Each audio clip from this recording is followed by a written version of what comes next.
Gente, vocês vão me ajudar.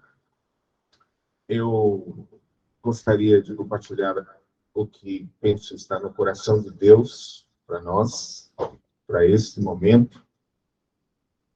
Temos orado incessantemente, todos nós, pedindo que o Senhor alinhe nossa mente com a mente dele. E nosso coração esteja alinhado com a sua mente. Esse momento é um momento de cumprimentos proféticos, é um panorama profético como nunca houve na Terra. Nós estamos, não é simplesmente pelo que está acontecendo no nosso país, esses eventos que está acontecendo com as eleições. Não é por isso. Nós estamos falando de eventos proféticos que nunca houve. E eu precisaria dar um pano de fundo para falar, talvez, 4 coisinhas desses últimos dias. Mas eu precisaria dar um pano de fundo de como é a literalidade profética. Como nas Escrituras nós encontramos a profecia. Como funciona a profecia nas Escrituras. E, para isso, nós temos um pano de fundo bíblico riquíssimo. Na encarnação de Jesus, na sua primeira vinda, houve profecias de 700 anos, 800 anos, 500 anos. Assim, profecias que traziam detalhes de como ia acontecer. O mistério que esteve oculto desde os tempos eternos não era Jesus.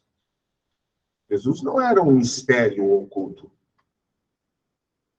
O que era oculto era Jesus e a igreja. Porque a igreja, os profetas não conseguiam enxergar, entender. Nenhum profeta do Velho Testamento consegue ver a igreja. Gente que não era povo, gentios fazendo parte da linhagem de Abraão através de Cristo. Isso não entra na cabeça de nenhum judeu. De que judeus se orgulhavam de puxar sua linhagem de Abraão, e que quem não tinha essa capacidade, condições, era chamado de gentios, desprezados, e não tinham valor nenhum. E Paulo diz que o mistério que esteve oculto antes dos tempos eternos, depois ele diz, a saber, Cristo em vós, a esperança da glória. É impressionante. A igreja é algo impressionante. A igreja é algo indescritível. Gente, nós nunca estaríamos juntos. Nossas histórias, nossa vida. Pessoas completamente diferentes, de famílias diferentes, formação diferente, cultura diferente. Aí o Senhor faz convergir todo mundo num só corpo. E podemos nos chamar irmãos e nos amar. Isto é inacreditável. Isto é impossível para uma mente humana conseguir entender. Isso está acima de qualquer capacidade humana. Glória ao Senhor. Bendito seja o Senhor. Mas eu vou dar uma passeada rápida, eu vou precisar que vocês me ajudem abrindo a Bíblia mais rápido para que a gente possa ganhar no tempo. Olha, vocês lembram das profecias que indicam o nascimento de Jesus? Diz que ele seria da semente de uma mulher. Lembram de Gênesis 3,15?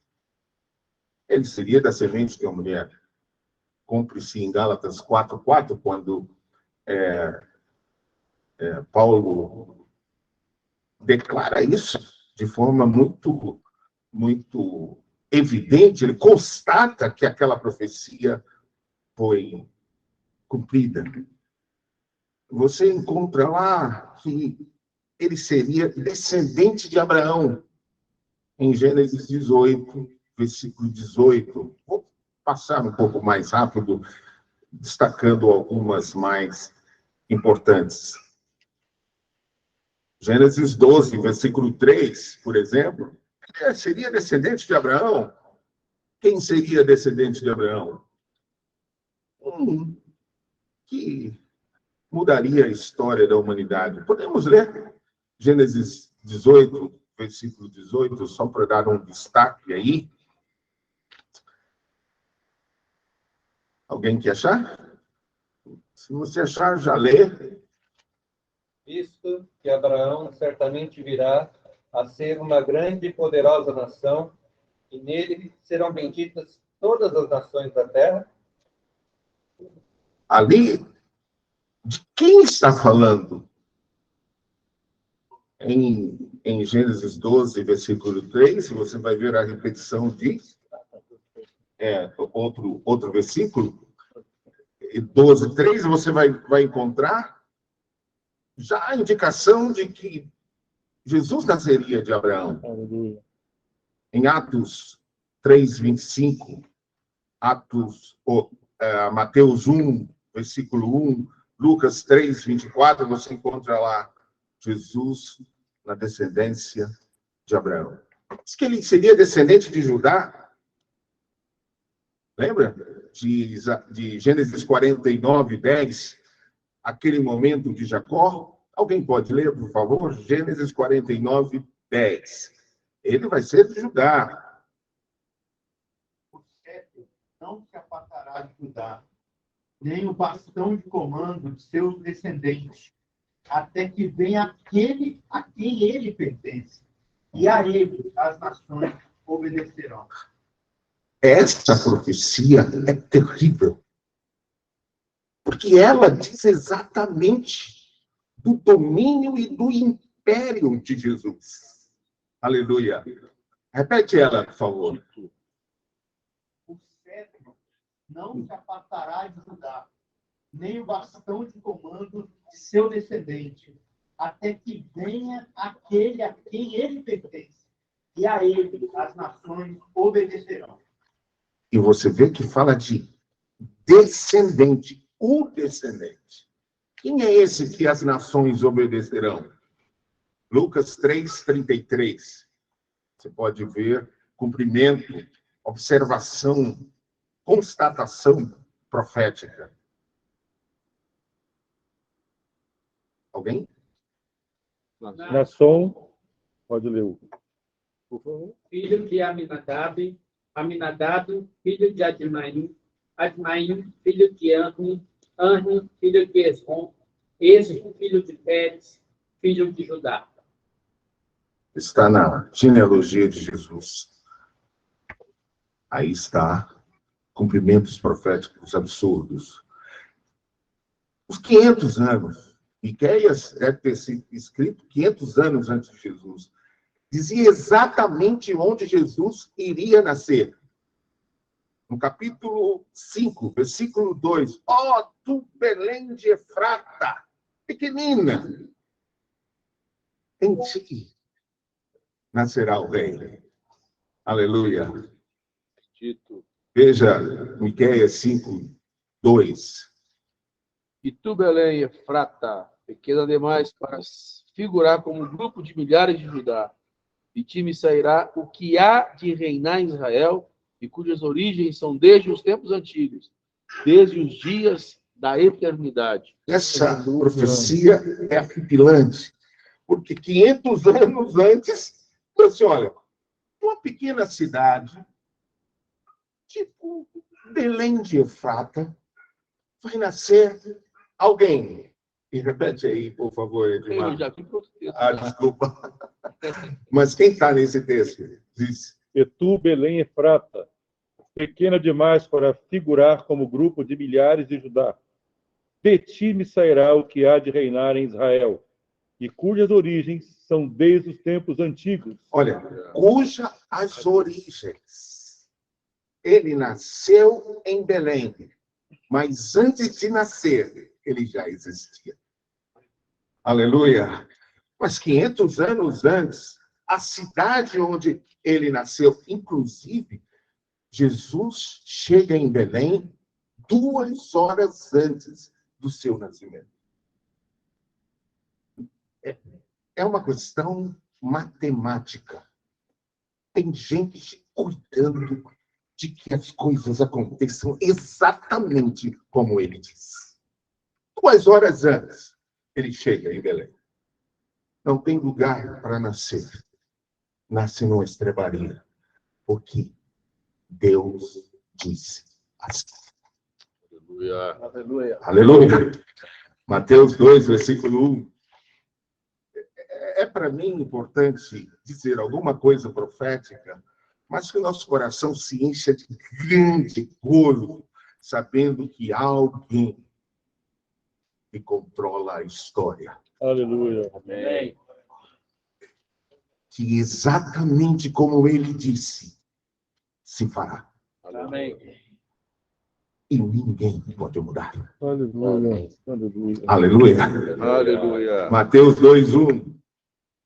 Tendo, pois, nascido Jesus em Belém da Judéia, no tempo do rei Herodes, eis que vieram do Oriente a Jerusalém os magos que perguntavam. Muito bem. Esses camaradas, esses magos, estudavam profecia. Por isso tinham uma ideia de onde e como aconteceria. Eles acompanhavam profecias, inclusive. Olha, talvez uma das profecias de uns 500, 600 anos antes, mais confusa, seria Isaías 7,14. Olha Isaías 7,14. Veja o que Isaías 7,14 diz. Vê se você ou eu, vivendo 700 anos antes do nascimento de Jesus, e se a gente conseguiria entender essa profecia? Portanto, o mesmo Senhor vos dará um sinal. Eis que a Virgem conceberá e dará à luz a um filho, e chamará o seu nome de Emanuel. Se você estivesse 700 anos antes do nascimento de Jesus, não conhecesse nada do que nós conhecemos das Escrituras, e alguém te dissesse assim, um homem vai nascer de uma virgem, o que você falaria? Lascou.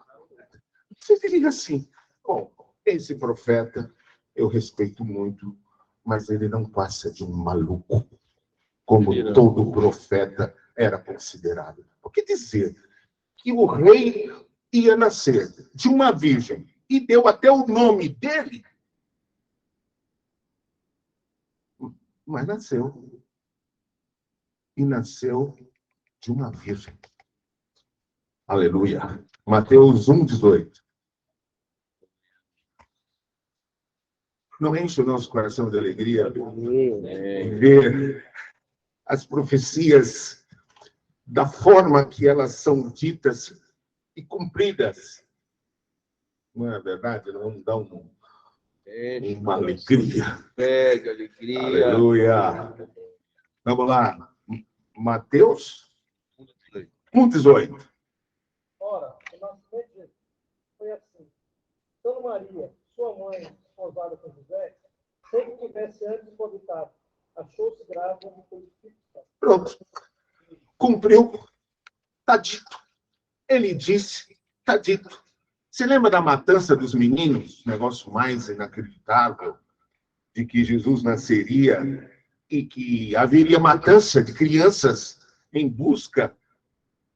Herodes, com inveja, com medo de perder o seu trono, mataria crianças. Isso é um negócio mais complicado de aceitar ou de entender. Mas Jeremias 31:15 diz assim. E assim foi. Isaías 31:15. Jeremias. Desculpa. Jeremias 31:15. Que diz? Assim diz o Senhor: ouviu-se um clamor em Ramá, pranto e grande lamento. Era Raquel, chorando por seus filhos e inconsolável por causa deles, porque já não existiram. Mateus 2, versículo 16. Veja o cumprimento profético, como é que funciona. O camarada, para entender a profecia, ele tinha que ser um pouco mais atento. Ele não poderia ser alguém sem foco, porque a profecia está embutida aí dentro de elementos que você tem que perceber espiritualmente. Agora, ela é literal. Você percebe que ela está plenamente literal. Toda profecia aí, até agora, é literal. Diz assim. É quase que impossível ser assim, mas foi assim. Então, vamos lá? Mateus 2,16 ao 18. Conheceu Herodes grandemente e mandou matar todos os meninos de Belém e de todos os seus arredores, de 2 anos para baixo, conforme o tempo do qual são precisão do formato dos mares. Então se cumpriu, por dito por intermédio do profeta Jeremias.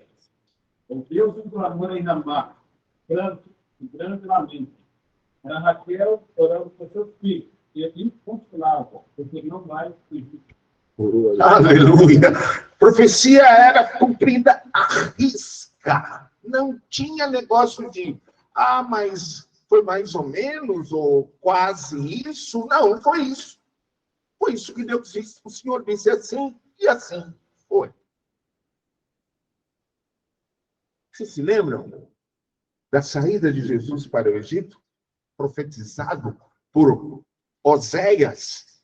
Tipo, 500 anos antes, profecia dizia que ele iria para o Egito. Agora, pensa se não tem alguém conduzindo a história. Pensa se isto é aleatório. Pensa se tudo aí está aleatório. Veja Oséias 11, versículo 1. Coincidíssimo por nós. Oséias 11, 1. Quando Israel era menino, eu o amei, e do Egito chamei o meu filho. Oh, gente, que graça é a palavra profética. Mateus 2, 13 a 15. Bom, poderia ser Mateus 2, 13 a 20, mas vamos 13 a 15, eu acho que já vai dar uma noção clara do cumprimento dessa profecia. Tendo eles partido, eis que apareceu o anjo do Senhor a José em sonho e disse: Dispõe-te, toma o menino e sua mãe, foge para o Egito e permanece lá até que eu te avise, porque Herodes há de procurar o menino para o matar. Dispondo-se ele, tomou de noite o menino e sua mãe e partiu para o Egito. E lá ficou até a morte de Herodes, para que se cumprisse o que fora dito pelo Senhor por intermédio do profeta: do Egito chamei o meu filho. Aleluia! No versículo 19 e 20, para que se cumprisse o que eu falei pelo profeta. Agora, presta atenção. A cabeça de um profeta desse. 500 anos falando um troço desse. Que maluquice. Eu acho que nem o próprio profeta entendia muito o que ele estava falando. Ele tinha que falar. Mas dizer que ele tinha pleno entendimento do que ele estava falando, não necessário, ele não tem condições. Ele vive num tempo completamente diferente. O profeta vive em tempos diferentes. Fala de coisas que não aconteceram ainda. Aleluia. Vejam, 19 e 20. Tendo Herodes morrido, eis que o anjo do Senhor apareceu em sonho a José no Egito e disse-lhe: Dispõe-te, toma o menino e sua mãe e vai para a terra de Israel, porque já morreram os que atentavam contra a vida do menino. Pronto, cumpriu-se a profecia. Você se lembra quando Jesus entrou, aquela entrada triunfal, com jumento, profetizado por Zacarias. Zacarias 9, versículo 9. Eu sei que não preciso dizer tudo isso para dizer o que vou dizer, mas eu preciso dizer para vocês a literalidade e a execução matemática da profecia. Aleluia. A profecia não é algo que se cumpre mais ou menos, quase. Quando Deus diz, ele acompanha a história. Ele cumpre tudo. Tudo nos detalhes, tudo na matemática. Deus tem uma agenda. Amém. Amém. Deus tem uma agenda. Preste atenção à agenda dele. Observe. Observe a agenda. Veja lá Zacarias 9:9. Alegra-te muito, ó filha de Sião. Exulta, ó filha de Jerusalém. Eis que o teu rei virá a ti, justo e salvador, pobre e montado sobre um jumento, e sobre um jumentinho, filho de jumento. Aí você vê o cumprimento disso. Em João 12, versículo 13 e versículo 14. O cumprimento disso é uma coisa assim, absurda. Porque 500 anos antes, o jumento já estava indicado para que Jesus montasse. Não tinha nada que não era profético ali. Um jumento, um jumentinho já estava profetizado. Eu não sei nem se eu não posso afirmar categoricamente que o jumento, quando nasceu, já estava assim, é esse. Eu me arrisco, viu? Estudando profecia, eu já não tenho mais dúvida de nada. Eu me arrisco que, na hora que o jumento nasceu, um anjo disse, é esse. Quero esse. Porque, olha só, em João 12, versículo 13 e 14, como está. Tomou ramos de palmeiras Até o 15. e saiu ao seu encontro clamando: Hosana, bendito ao que vem em nome do Senhor, e que é rei de Israel. E Jesus, tendo conseguido um jumentinho, montou-o segundo está escrito: Não temas, filha de Sião, eis que o teu rei aí vem, montado um filho de jumenta. Como está Escrito. escrito. É do jeito que está escrito o que vai acontecer. Preste atenção à agenda. Porque está escrito. Amém. E exatamente como está escrito, vai acontecer. Bom, poderíamos ir até mais tarde com essa história de profecia. Eu vou pular para matemática. Vamos trabalhar com matemática. Olha, diz que ele seria traído pelo seu amigo. Lembra dessa profecia? Ele seria traído pelo seu amigo. Salmo 41, versículo 9. É importante os detalhes da profecia que nós não estamos entrando. Nós poderíamos pegar cada profecia dessa e descer a cada ponto, historicamente, bom, nos detalhes. Mas, como todos nós conhecemos bem essas profecias, também precisa. O que diz Salmo 41, 9? Também o meu amigo diz, quem confiava, comia do meu pão, levantou contra mim o calcanhar. Pois é. Exatamente isso que aconteceu. Em Marcos 14, 10, veja aí. Marcos 14, 10, ou Mateus 26, 14 a 16. Talvez Mateus 26, 14 a 16 esteja mais explícito. Quem achou Marcos 14, 10, queira ler? E Judas Iscariote, um dos 12, foi ter com os principais sacerdotes para lhes entregar Jesus. Pronto. Mateus 26, 14 a 16. O que diz?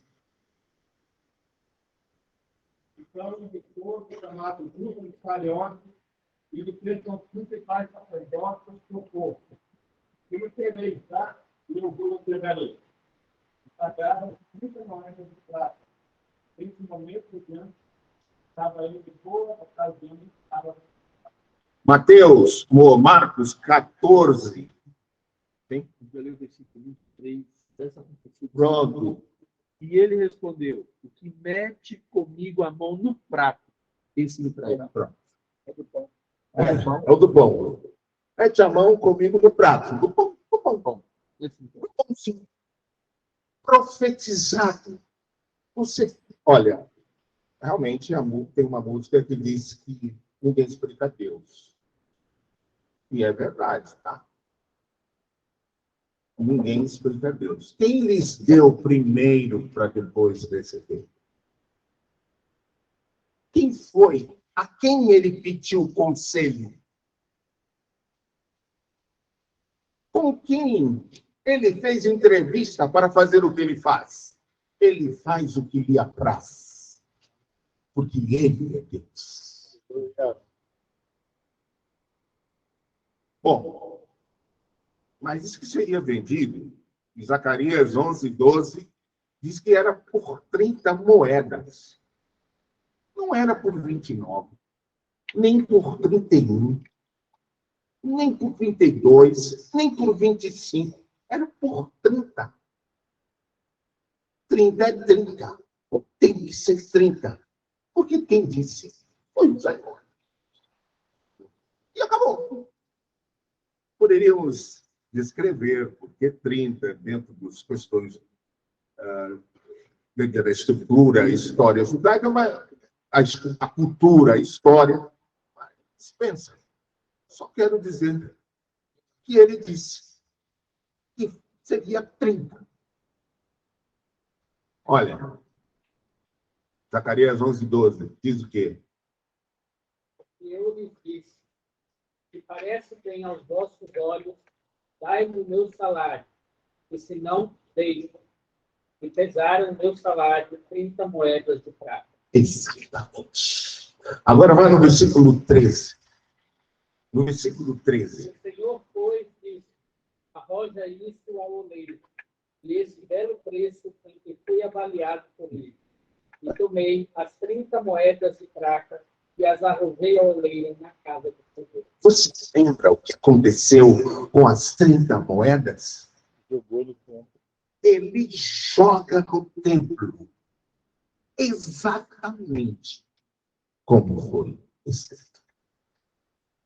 Digno de toda aceitação. Eu sei que às vezes nós somos tentados a algum tipo de incredulidade. Às vezes nós somos tentados à incredulidade. Mas Deus é soberano. Aleluia. Ele controla a história. Aleluia. Ele tem nas mãos a história. Ele é digno de honra, de glória, de louvor. Aleluia. Aleluia, querido. Aleluia. Mateus 26, versículo 15. E Mateus 27, de 3 a 10. Talvez não precise ler tudo, porque todos nós conhecemos, não estou falando nada, nenhuma novidade. Todos nós conhecemos bem. Eu estou apenas repassando os textos que todos nós conhecemos. Mateus 26, 15. Ele quereis dar, e eu tudo pegarei, pagaram 30 moedas. Quem disse que seria? Deus.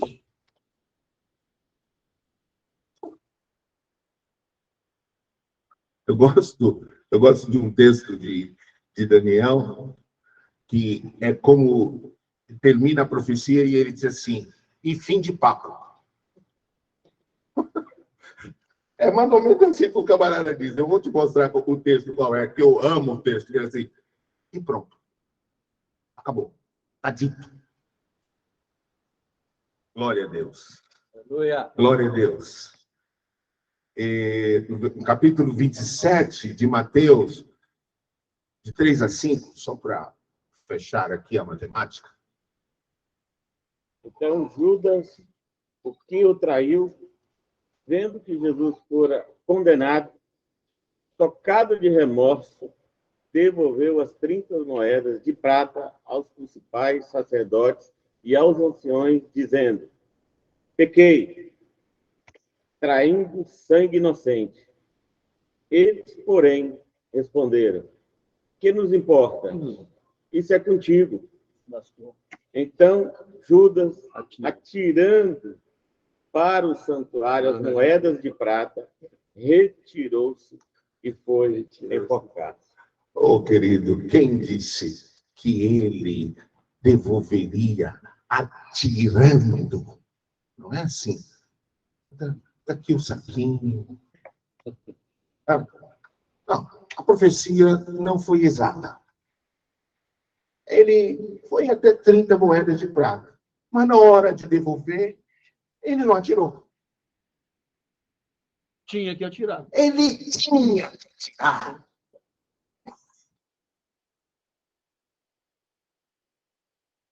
Que ele tinha que atirar?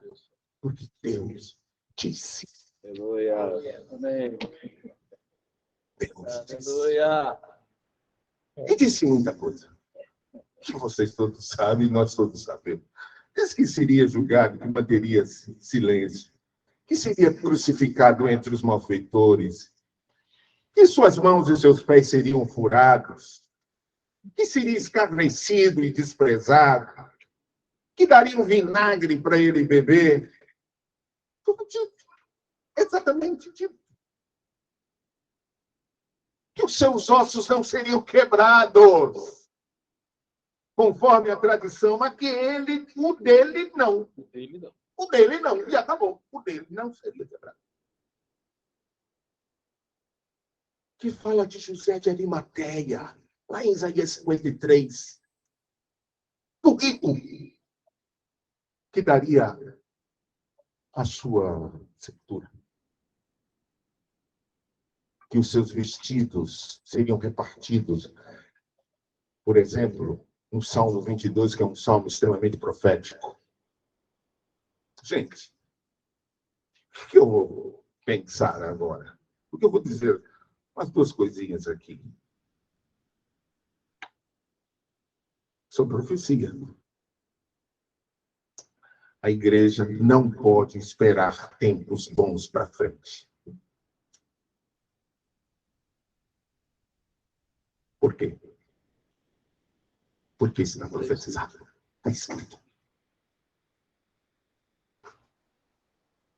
E não adianta. Ninguém pode mudar o que está escrito. Não adianta, se você crer ou não crer, e que eu estou dizendo assim por uma questão de ênfase, eu sei que todos nós cremos, não muda absolutamente nada, vai se cumprir. Olha, Mateus 24, de 21 a 27. A igreja espera para esses últimos tempos eventos claros de resistência, perseguição, sofrimento. Os tempos serão difíceis, a tribulação está aí, e para nós pode não estar. Mas para muitos irmãos, a profecia já está se cumprindo. Para muitos dos nossos irmãos, nesse tempo, o texto que Mário leu há pouco, logo no começo, ele falou de um texto que ele leu hoje, texto de Pedro. E eu acho esse texto propício para o momento. Mas antes, podemos ler Mateus 24, 21 a 27. porque naqueles dias haverá um sofrimento tão grande como nunca houve desde que Deus criou o mundo, e nunca mais acontecerá uma coisa igual. Porém, Deus diminuiu esse tempo de sofrimento. Se não fosse assim, ninguém seria salvo. Mas, por causa do povo que Deus escolheu para salvar, esse tempo será diminuído. Portanto, se alguém disser para vocês, veja, o Messias está aqui, ou o Messias está ali, não acreditem, porque aparecerão falsos profetas e falsos Messias, que farão milagres e maravilhas para enganar, se possível, até o povo escolhido de Deus. Até o 27? Até o 27. Prestem atenção. Eu estou lhes dizendo tudo isso antes que aconteça. E se disserem, vejam, ele está no deserto, não vão lá. Ou ainda, vejam, ele está escondido aqui, não acreditem. Porque, assim como o relâmpago risca o céu, do nascente até o poente, assim será a vinda do Filho do Homem. E não acredite. Se alguém disser, não, não vai acontecer, ele está ali, vai lá, fica aqui, vai ser bom. Não. O que está dito vai acontecer. Amém. Amém. Em Lucas 21, de 7, versículo 7 ou 19, seria um texto muito grande, eu vou citar, podemos ler alguns versículos, mas talvez dispense ler tudo, porque são textos já plenamente conhecidos. Eu estou falando, eu sempre digo que estou falando, estou aqui um leão na cova dos Daniéis, né? O cara pode ser leão como for, mas na cova dos Daniéis não tem muito jeito de fazer muita coisa, não.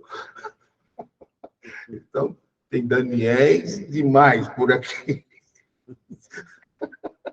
Então, o que o leão pode fazer na cova dos Daniéis é ficar calado. E calado não está errado. Vamos ler um pouco? Versículo 7, por exemplo. Perguntaram-lhe, mestre, quando sucederá isto? E que sinais haverá de quando estas coisas estiverem para se cumprir? Respondeu ele, vede que não sejais enganados, porque muitos virão em meu nome, dizendo, sou eu, e também, chegou a hora, não sigais. Quando ouvirdes falar de guerras e revoluções, não vos assusteis, pois é necessário que primeiro aconteçam essas coisas, mas o fim não será logo. Então, lhes disse, levantar-se-á nação contra nação, reino contra reino, haverá grandes terremotos, epidemias e fome em vários lugares, como coisas espantosas e também grandes sinais no céu. Antes, porém, de todas essas coisas, lançarão mão de vós e vos perseguirão, entregando-vos às sinagogas, aos cárceres, levando-os à presença dos reis e governadores por causa do meu nome. E isto vos acontecerá para que deis testemunho. Assentai, pois, em vosso coração, de não vos preocupardes com o que haveis de responder. Portanto, eu vos darei boca e sabedoria, a que não poderão resistir, nem contradizer todos quantos que vos opuserem. E sereis entregues até por vossos pais, irmãos, parentes, amigos, e matarão alguns dentre vós. De todos sereis odiados por causa do meu nome. Contudo, não se perderá um só fio de cabelo de vossa cabeça, e na vossa perseverança e ganhareis a vossa alma. Bom, gente, eu não sou aqui escatológico, tá? Acho que tem gente muito boa nisso, Eu tenho a impressão de que profecia tem, às vezes, duplo cumprimento. Às vezes, a profecia... Eu não vou entrar nos meandros aí de datas, não sei o quê, tempo, só estou dizendo o seguinte: não há expectativa para a igreja nos últimos tempos de vida boa. Olhem no norte da África, olhem na Ásia, olhem na América Latina, na Nicarágua, em Peru, em Cuba. Vejam que os nossos... Venezuela, uma senhora que voltou da Nicarágua há poucos dias do Brasil, e até esse vídeo viralizou. Ela estava indo para a reunião, pararam ela na estrada, e o camarada disse: olha, jogue a sua Bíblia no chão, jogue sua Bíblia fora, ou então eu vou te dar um tiro na sua cabeça. E ela disse... Então eu pensei, eu quero ir para o Brasil, eu preciso ver meus netos. E ela pegou a Bíblia dela e jogou no chão. Aqui, na Nicarágua. E ela disse: eu fiz isso porque eu queria ver meus netos. Eu senti que ela estava constrangida e compungida. Eu não vou julgá-la. Por favor, jamais. Imagine eu ou você, aqui na saída, numa pressão dessa. Não dá para julgar, né? Deixa que o justo juiz julgue. E pronto. Eu tive tanta misericórdia daquela senhora que minhas lágrimas saíam sem eu perceber. E eu só pensava assim: e se fosse eu? Eu diria: não vou jogar. Pode tirar. É muito fácil dizer.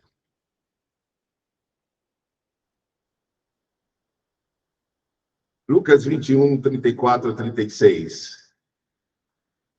Os tempos e os eventos que esperam a igreja são eventos em tempos difíceis.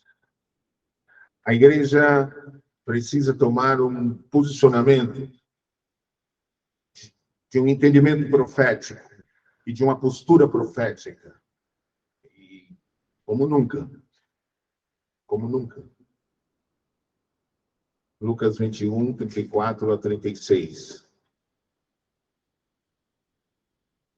Cautelai o vós mesmo, é que nunca vos suceda entre o vosso e sobrecarregado com as consequências da orgia da embriaguez.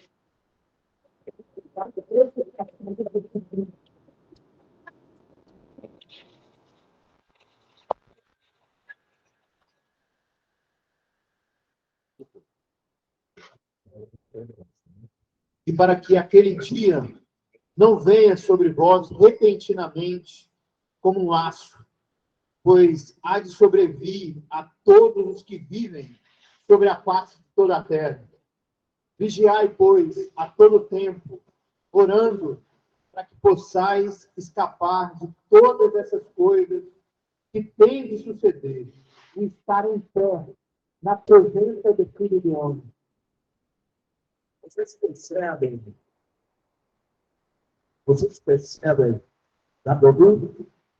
Vocês percebem que o cumprimento profético e a pressão sobre a igreja virá, já está aí, e não tem como mudar, porque Deus disse que vai ser assim.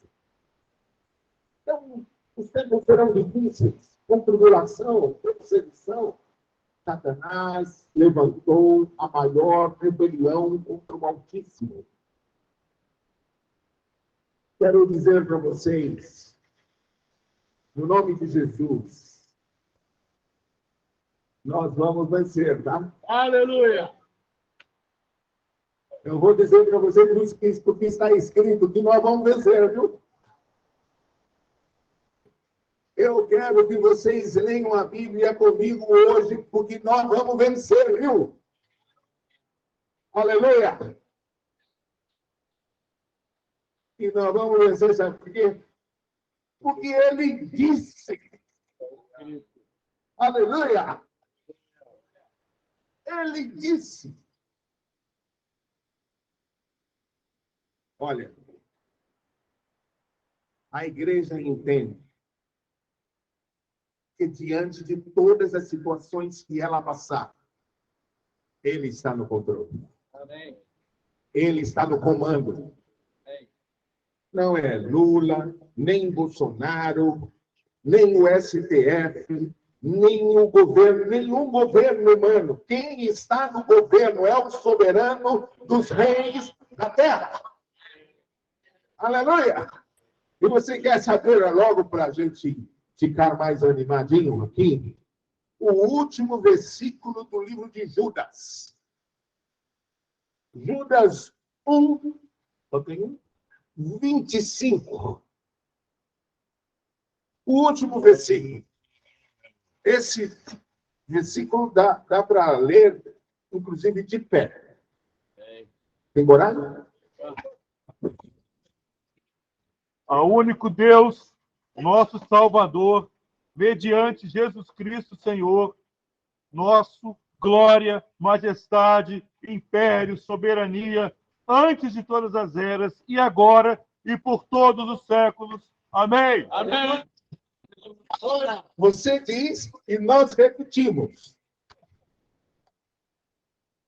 De uma levantada assim. Ao único Deus, Ao único Deus, nosso Salvador, nosso Salvador, mediante Jesus Cristo, mediante Jesus Cristo, Senhor nosso, Senhor nosso, glória, glória, majestade, império, soberania, antes de todas as eras,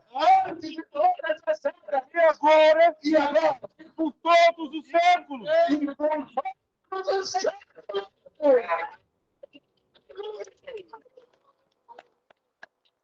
Aleluia, aleluia.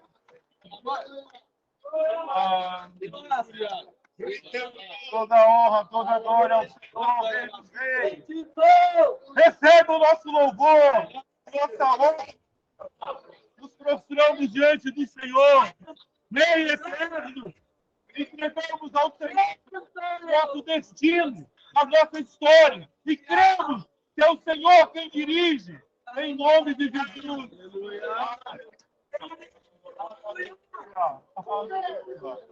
Aleluia. Aleluia! Nossa confiança é o Senhor. Aleluia. Aleluia. glória, império. Quando Judas diz assim, império e soberania, meu coração se acalma. Eu pequenino.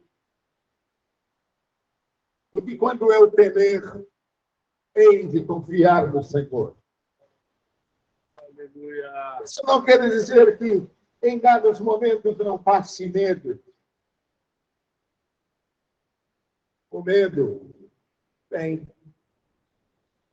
E logo a palavra de Deus nos sustenta, nos renova a fé. E logo eu tiro os olhos daqui e olho para ele e digo, soberania, império, está contigo antes de todos os tempos, e agora, e para sempre. Aleluia! Glória ao Senhor. Vou terminar. Aleluia. Faz muito bem, Senhor. Vou terminar aqui. Atos 4. Eu não estou dizendo nada que vocês não saibam, tudo é muito simples, tudo muito conhecido. Só estou destacando, não é?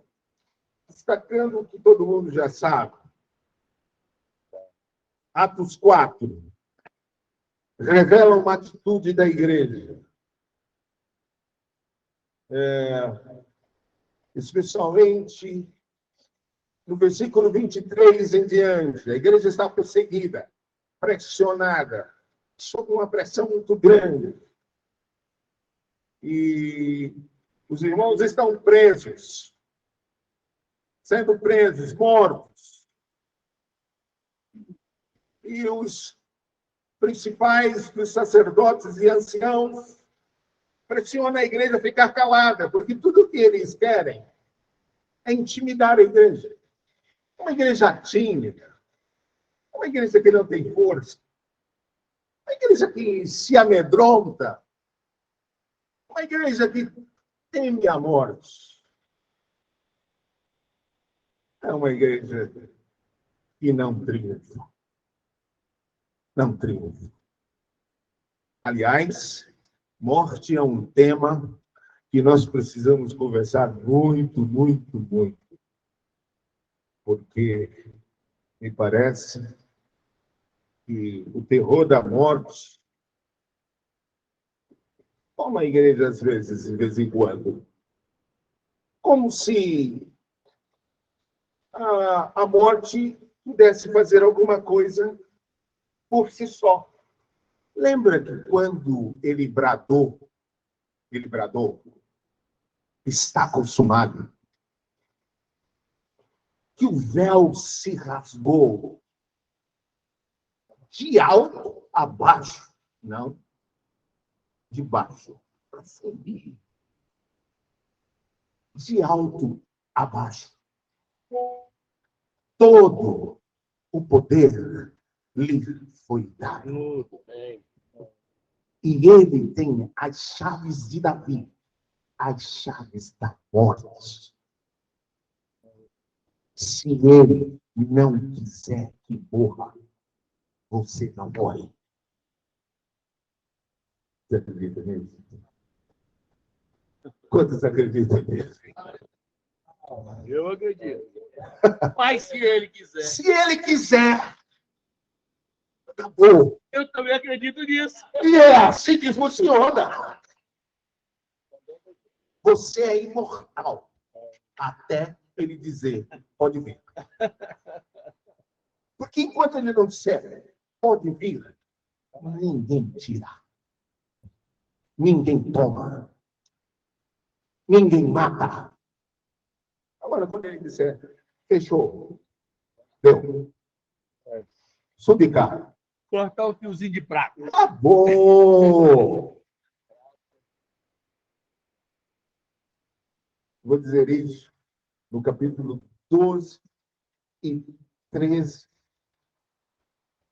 de Apocalipse, mas daqui a pouco. Deixa eu terminar aqui nesse texto. Olha a oração. Olha a oração da igreja no primeiro século. Olha a oração. Começa assim. Tu, soberano Senhor. Primeira coisa.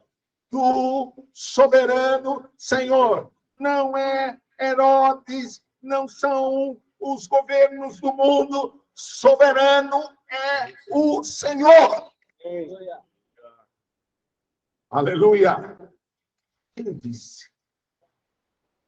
Quem disse que Deus perdeu o controle dessa nação? Quem disse? Aqui se cumpre o que ele quiser. Porque ele tem uma agenda. Acelera, freia, quando quer. Ele tem domínio do tempo. Amém. Por exemplo, ele freou em 2018. Freou em 2018. Estava muito acelerado. Ninguém nem achava que ia acontecer isso. Eu vou Freou. uma freazinha. Quem está no controle? Quem está no controle, meus irmãos? Aleluia. Não podemos ter dúvida disso nunca. Qualquer um pode duvidar, menos nós. Amém. Tu, soberano, Senhor, que fizeste os céus e a terra, o mar, e tudo que neles há, que disseste por intermédio do Espírito Santo, por boca de Davi, nosso pai, teu servo, porque se enfureceram os gentios e os povos imaginaram coisas vãs. Levantaram-se os reis da terra e as autoridades ajuntaram a uma contra o Senhor e contra o seu. Eles disseram assim, levantaram-se contra nós. Olha a concepção. Levantaram-se contra o Senhor e contra o seu ungido. Porque verdadeiramente se ajuntaram nessa cidade contra o teu santo servo Jesus, o qual ungisse. Quem se levantou? Herodes, Pôncio Pilatos, com os gentios e gente de Israel. Agora, presta atenção a este versículo. Para fazerem tudo que a tua mão e o teu propósito pré-determinaram. Oração simples. Eles se levantaram. Eles estão perseguindo. Eles estão contra o santo servo Jesus. Mas eles estão fazendo tudo que a tua mão pré-determinou. Eles não estão fazendo o que querem. Eles estão fazendo o que lhes é permitido fazer. Aleluia. É pegar o lagar um negócio desse, né, meu irmão? A gente não tem opção. A nossa fé tem que ser pautada naquilo que Deus diz. Em quem é Deus. Isso é uma fé que nós vamos ver juntos. Então, eu falo assim, por favor, não sou aqui o mestre em fé. Eu sou um aprendiz. Como todos nós. Às vezes temos que dizer assim, Senhor, aumenta a nossa fé. Me faz enxergar do teu ponto de vista. Amém. Senhor, livra-me de olhar do ponto de vista humano. Senhor. Senhor, livra-me de ser guiado pela minha vista. Aleluia.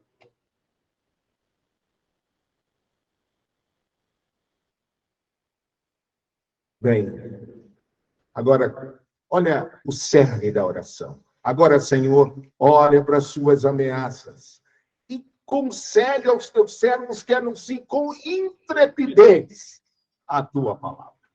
Senhor, não deixa a gente ficar mole, não. Não deixa a gente amolecer, não. Não deixa a gente andar para trás, não, Senhor. Não deixa a gente fraquejar, não. Dá-nos graça e intrepidez. Estende as suas mãos para fazer maravilhas, prodígios.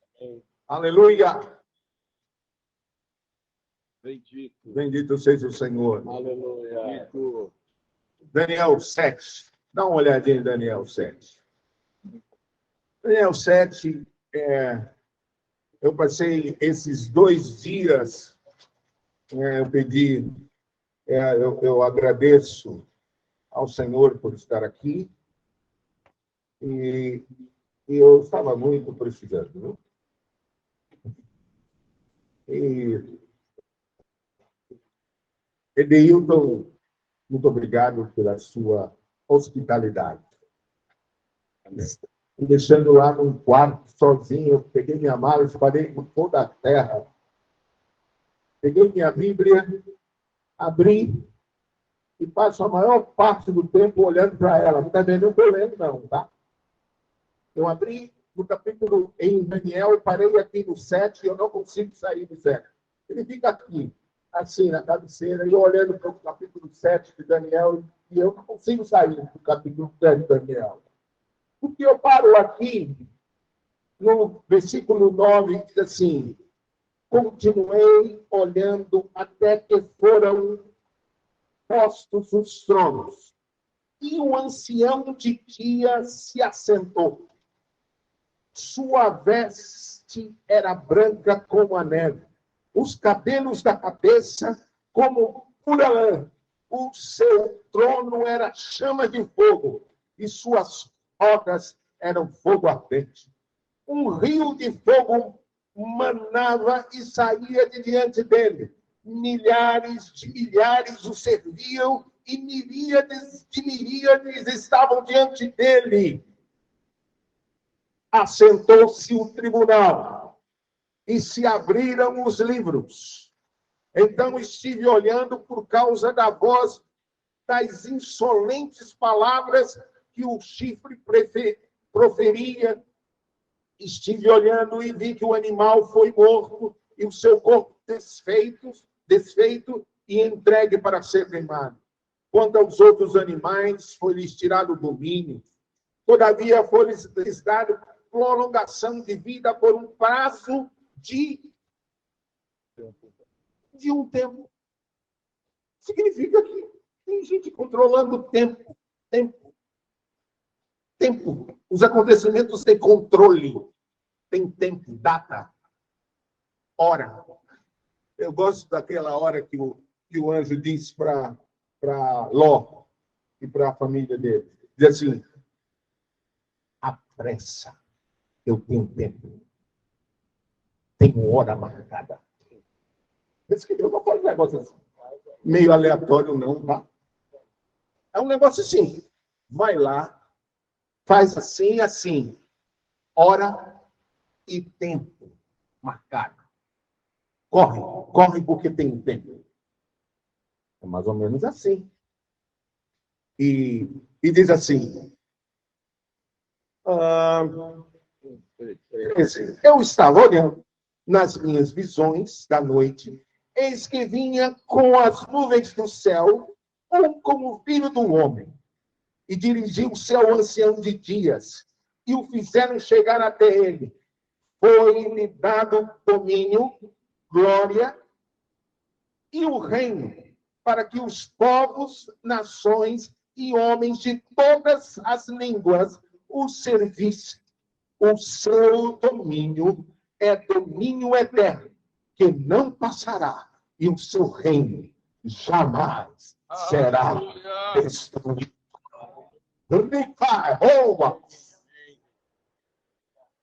O seu reino será destruído. Aleluia. Vamos repetir esse texto? Vamos. O seu reino jamais será destruído. Vou pular aqui, vamos para o 20. Também a respeito dos 10 chifres que tinha na cabeça e do outro que subiu, diante do qual caíram 3 daqueles chifres, e tinha olhos e uma boca que falava com insolência e parecia mais robusto do que os seus companheiros. Eu olhava, eis que esse chifre fazia guerra contra os santos. Prevalecia contra eles. Não esqueça disso. Vai ter um tempo que acontecerá assim. E tem acontecido. Até que veio o ancião de dias. Até que tempo. Está marcado o tempo. Até que venha o ancião de dias e fez justiça aos santos do Altíssimo. E veio o tempo em que os santos possuíram o reino. Aleluia! Bom, vou dizer o texto que eu gosto.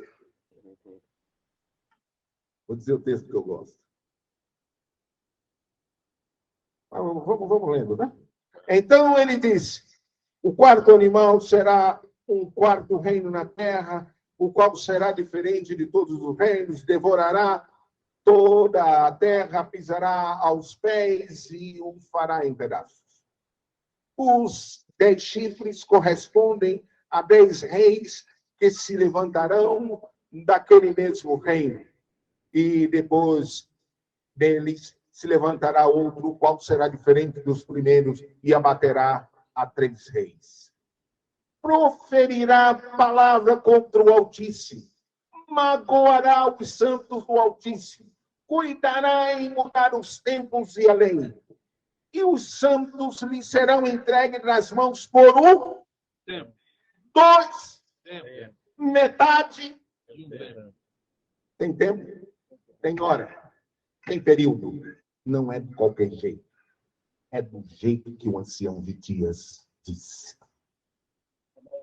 Mas depois se assentará o tribunal para lhe tirar o domínio, para o destruir e consumir até o fim. O reino e o domínio e a majestade dos reinos debaixo de todo o céu serão dados ao povo dos santos do Altíssimo. O seu reino será reino eterno e todos os domínios o servirão e lhes obedecerão. E aqui terminou o assunto.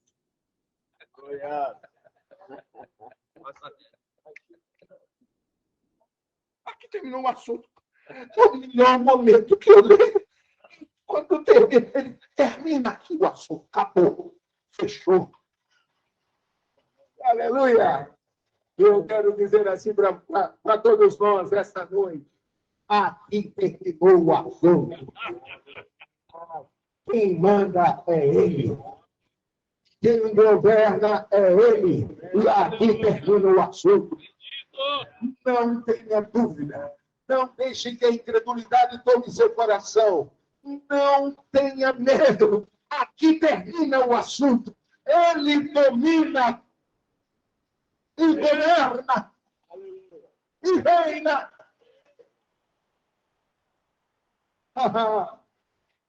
Aqui termina o assunto. Apocalipse 12.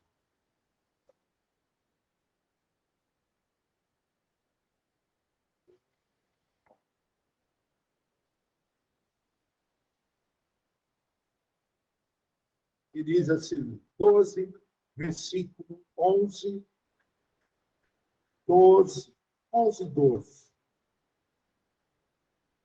Eles, pois, venceram por causa do sangue do Cordeiro, por causa da palavra do testemunho que dera, e mesmo em face da morte, não amaram a sua própria vida. Por isso, festejai os céus, e vós os que neles habitam. Ai da terra e do mar, pois o diabo desceu até nós, cheio de grande cólera, sabendo que pouco tempo lhe resta. Tem tempo. Está estabelecido o tempo. Não é de qualquer jeito. Agora, veja bem. Para esses que venceram, a prioridade não era ficar vivo. Nossa prioridade não é nos mantermos vivos. Nós não precisamos amar a nossa própria vida. Os discípulos do primeiro século abandonaram o amor a esta terra e abandonaram o amor à sua própria vida. Eles venceram por causa do sangue, da palavra do testemunho, porque não amaram as suas próprias vidas. Deus, o Senhor do céu, o ancião de dias, tem um exército nessa terra. Um exército de homens e mulheres que não amaram as suas próprias vidas. E estão dispostos a qualquer coisa, mas não abrirão mão do rei. Aleluia. Que Deus nos ajude. Aqui terminou.